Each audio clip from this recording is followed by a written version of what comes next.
Hello everyone, this is Jason from Primetime Aquatics. I am super excited to bring you today a species profile that I've been wanting to do for a long time. It's on the Threadfin Rainbow. This is a smaller rainbow that is full of color, personality. The fins are amazing and would fit great in any 20-gallon or above. Hope you enjoyed the video. Appreciate you being here. So this is a 20-gallon aquarium that Joanna from the Smallscape set up last year at Aquashella, and I love the stocking on this aquarium in addition to the aquascape.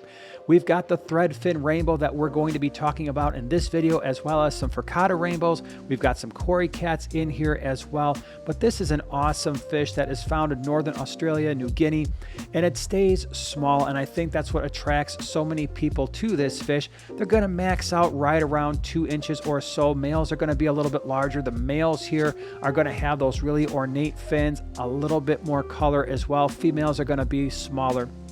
Their temperament, as I mentioned, these are peaceful fish. They are small fish.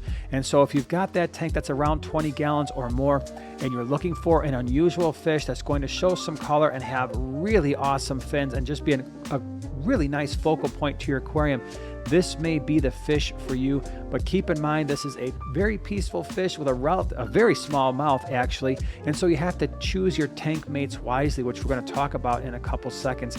In terms of how long they're going to live, usually at least 2 to 3 years or so would be a reasonable estimate in most home aquariums.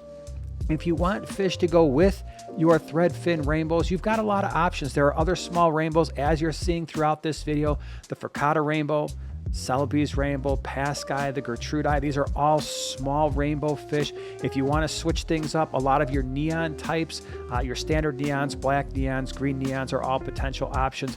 Most of your rasboras are going to be a really good option. So I'm thinking about your green cubitai, your celestial pearl daniel, otherwise known as a galaxy rasbora, your emerald dwarf rasbora. By the way, we're going to have tons of species profiles in the description below if you want to learn more about potential tank mates for this fish. Also, if you're looking for them, you can't find them locally, check out Flip Aquatics, flipaquatics.com. Their information is in the description below. They are a channel sponsor.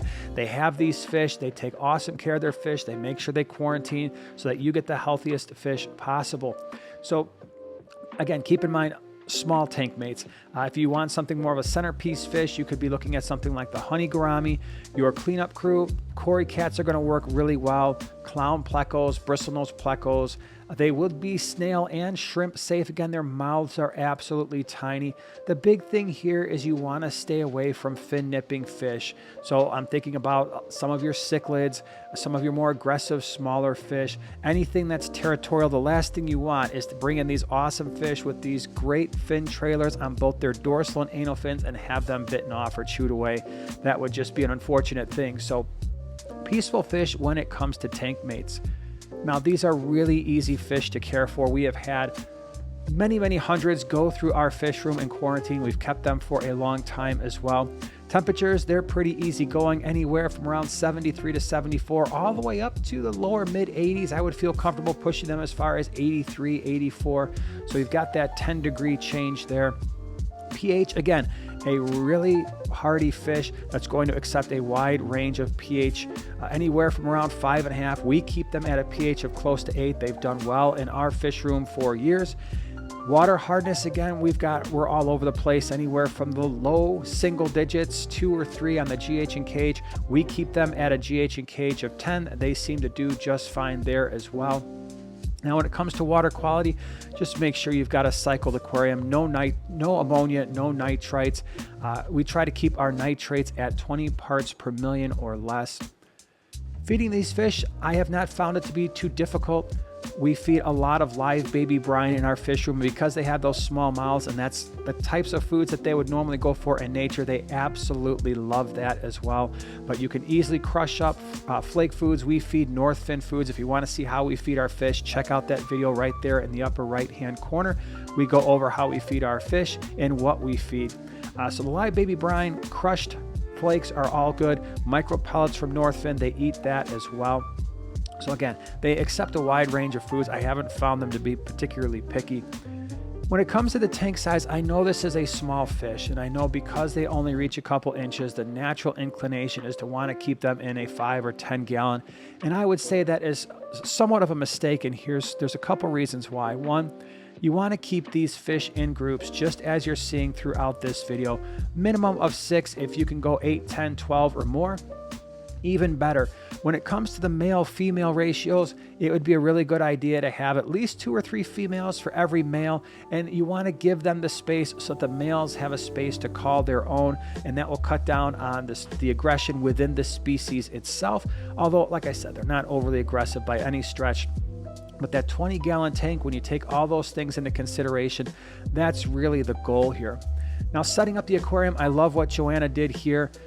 She's got some rocks and some driftwood, and she's got a lot of plants in here. And what we have to keep in mind is the structure that's in this aquarium can make fish feel more comfortable, more secure. If they get nervous, if they get stressed out, they can go into that structure, whether it's leaves or rocks or wood. But they also need some open swimming space because they are open water swimmers. Normally, you're going to find these fish all over the aquarium, a lot of mid-water, some top water as well. In terms of the substrate and background colors, generally speaking, I like to keep my substrates and my backgrounds a little bit darker. For a lot of fish, that tends to show off their color a little bit more. For these fish in particular, it doesn't matter quite as much because they're going to show great color whether you've got them on a lighter substrate with a lighter background or you go darker. When it comes to substrate, then it doesn't really matter for these particular fish if you've got gravel or sand. The one thing to keep in mind is if you're going to be doing cory cats or loaches or something small on the bottom of the aquarium, the sand is generally going to be a better option. It's going to be a little bit more versatile than gravel will be. Now, breeding these fish is not necessarily easy to do, or at least raising the fry can be a little bit of a challenge. If you're going to breed these fish, you're going to want to get the water parameters closer to what they would find in nature when they are breeding, which means softer water. That's going to be more acidic, and so you want to bring that GH in cage down into the low single digits, and then you're going to want water that's on the acidic side, at least in the 6s. They're probably not going to breed if you've got hard water with a high pH like we do. I haven't seen any breeding in all the time that we've kept these fish. Of course, I haven't really gone out of my way to try either. Now, the way to set up the tank is they are egg scatterers, and so you're going to want one male. I would do at least 2 or 3 females. Generally speaking, they're going to scatter eggs, if not every day, pretty close to it. If you've got a lot of Java moss or a spawning mop in the aquarium, the eggs are going to get caught up in the Java moss or the spawning mop. Remove that, put it in a 5-gallon tank, let the eggs hatch depending on temperature. It usually is going to take somewhere around 7 to 10 days. The fry are going to be minuscule, and so you're going to have to feed them infusoria. We use Threadfin fry foods, which is a powdered food, and then as they get larger, you can switch to live baby brine. And so fry and breeding these fish is going to be a little bit more challenging than, let's say, like your typical African cichlid or guppies or live bearers or something like that. But this is an awesome fish. Again, if you've got a community tank and you don't have fin nipping fish, you don't have fish that are going to be over territorial, this could potentially be a great option for you. They're peaceful, they're relatively active, they've got amazing finnage, which is going to be different than a lot of other typical community fish. Price-wise, usually you're going to find them somewhere around $6, $7, maybe as much as $10 or $12, depending on your market. But great fish. Would love to hear from you in the comments section below. Have you ever tried them? Again, if you're looking for tank mates, check out the description below. And if you are looking for these fish, flipaquatics.com is the way to go. Thank you so much for being here, and we'll see you in the next one.